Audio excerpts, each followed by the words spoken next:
Yo, what's up? This is Olly James and my new track with the boss man, Justin Prime.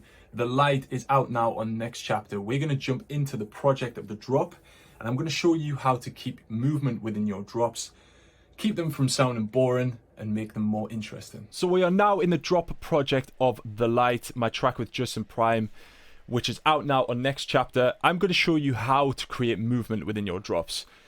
Lots of drops nowadays can be quite stagnant and quite boring. However, I like to think of myself as someone who really tries to put the time in to make my tracks sound like they're constantly moving and constantly changing with energy. So I'm going to show you how I do that. I have a sample sound for the main lead, but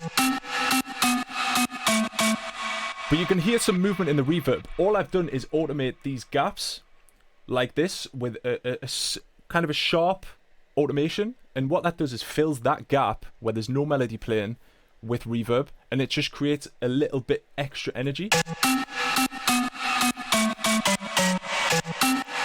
See how it kind of sweeps up, and that sounds really cool, especially when you play it live in a club or at a festival. You really hear that stuff.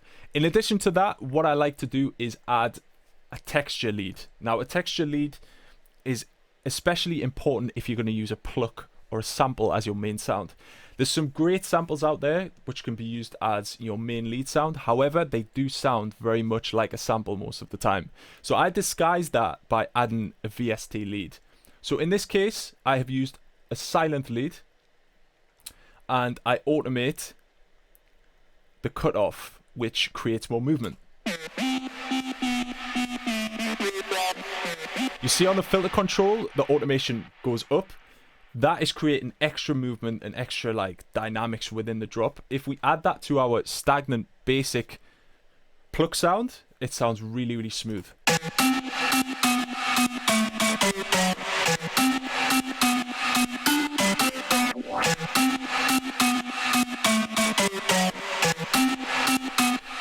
Now this just sounds like it could be a VST lead, you know, it could be from Serum, whatever.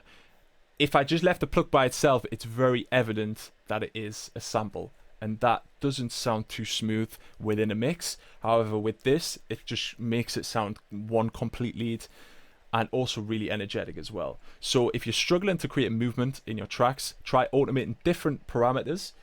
Serum has lots of great parameters and stuff that you can automate, cut off, all this kind of thing. X and Y parameters, you can do a lot of movement within Serum leads.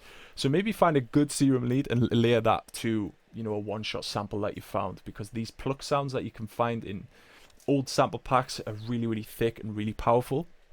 So it just provides you with extra sound design. These old school samples that people really don't touch anymore, those can be processed and made sound really nice in 2021, just like our track, The Light.